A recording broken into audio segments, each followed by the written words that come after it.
Welcome to Mrs. V's Reading Corner, where you can enjoy books for educational, fun, or even bedtime stories.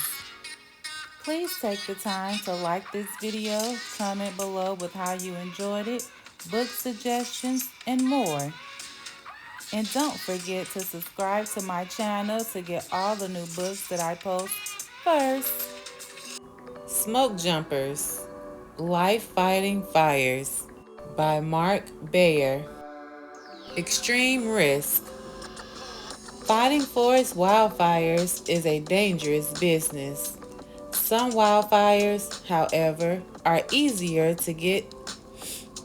Some wildfires, however, are easier to get to than others. They can begin to burn near roads, or they can move through low-lying forests on flat ground or gentle slopes. These wildfires are fought bravely by ground crews of hotshots. Hotshots can be a line of 5, 18, or 70 men and women who are working very close to a blazing wall of fire. Other wildfires burn in far-off remote areas of a forest. These wildfires can start in a deep gulch or high on mountainside. These places are often far from roads. The only way to get to these blazes quickly is by dropping firefighters from planes. So what do you get when you cross a wild firefighter with a parachutist? That's right, a smoke jumper. Smoke jumpers and hot stones are equally dedicated to putting out wildfires. Their mission is the same: stop wildfires before their destructive energy destroys the forest, kills the animals, or threatens human life. Smoke jumpers have an added task, however. Before they even hit the ground, smoke jumpers are hard at work tracking the fire, finding the right place to jump, and concentrating on landing safely.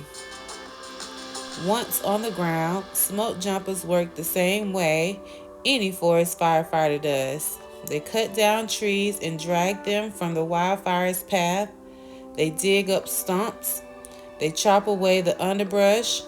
Then they turn the soil over and over until just dirt remains. All of this work is done while the fire creeps closer to them.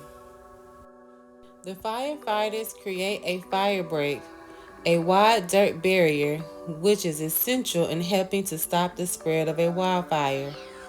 Sometimes, though, even 50 feet of dirt is not even enough to keep sparks from drifting over to another dry forest area. Little sparks can create raging fires. Smoke jumpers can work for days against a large wildfire. They might even work 18 hours with only breaks for food. Their dedication has stopped the destructions of millions of acres of forest all over the world.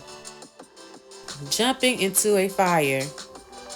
Every summer seems drier than the last up in the Rocky Mountains. Underbrush is like a tinderbox. A careless hiker or a flash of lightning could cause the area to quickly go up in flames. And then it happens. Lightning hits in a high gulch. Smoke is spotted from miles away. There are no roads nearby, and before long the wildfire may get out of control.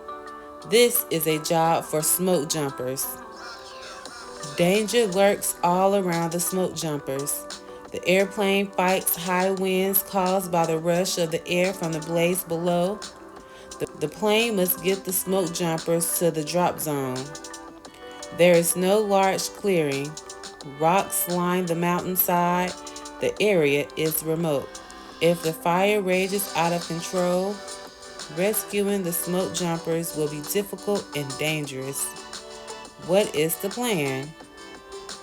Situations like this are almost a daily routine for smoke jumpers.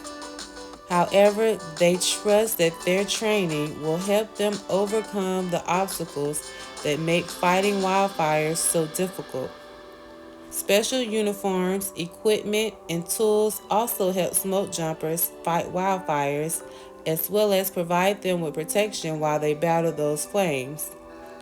Most of all, smoke jumpers work together and help one another to make it through a long day or days of wildfire firefighting. Jumpsuit and safety gear.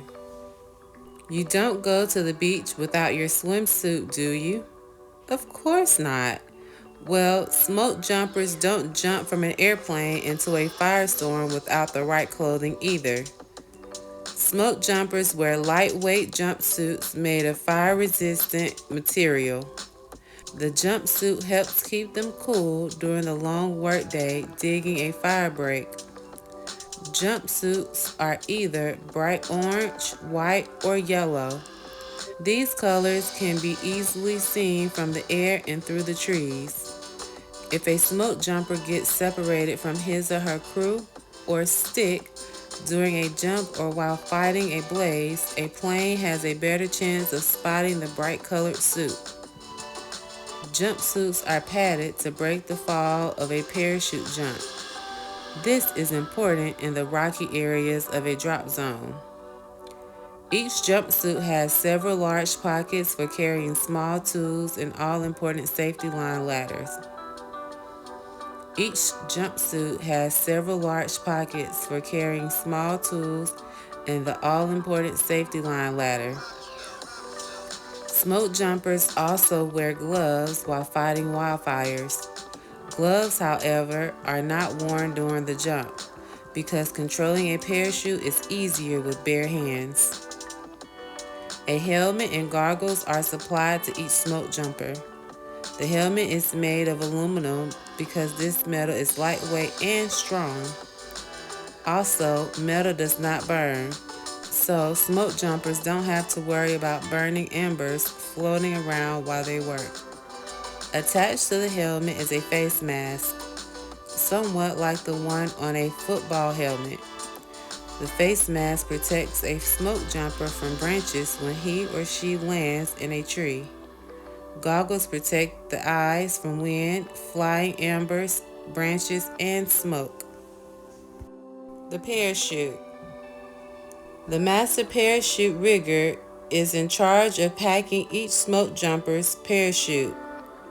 Parachutes must be packed in a certain way for them to unfold properly during a jump. A poorly packed parachute could tangle in its own ropes and send the smoke jumper crashing to the ground. As the plane carrying the smoke jumpers nears the drop zone, the smoke jumpers check their parachutes and gear. The parachute is attached to their backs by a harness. The harness is strapped around the jumper's shoulders, across the chest, and between the legs. The harness keeps the jumper attached to the parachute during the fall. An emergency parachute sits in a pack against the jumper's stomach. The jump master. The jump master does not jump with the smoke jumpers. The jump master's job is to make sure that the smoke jumpers are jumping from the right place in the air so that they will land safely near the fire. The jump master does this with the help of the airplane pilot. They both spot areas on the ground that could serve as the landing zone. Before the jump master gives the signal to jump, however, he or she must be sure that the plane is in the right position. To do this, the jump master drops crepe paper streamers out of the plane from 1,500 feet. This is the proper height for smoke jumpers to jump from. The jump master watches the streamers fall toward the ground, and their path tells the jump master if the wind direction is right for the smoke jumpers to drop safely to the ground. While the jump master and the pilot spot for landing zones, the smoke jumpers look out the window at the land below. They study the ground and the area near the fire. They need to know where clearings, rocky land, and the wildfire are located. When the plane is positioned correctly, it circles the drop zone. The smoke jumpers then prepare to jump. They hook their parachutes to a static line, which is a thick wire attached inside the plane that holds parachute release cords so that smoke jumpers' chutes open automatically when they jump.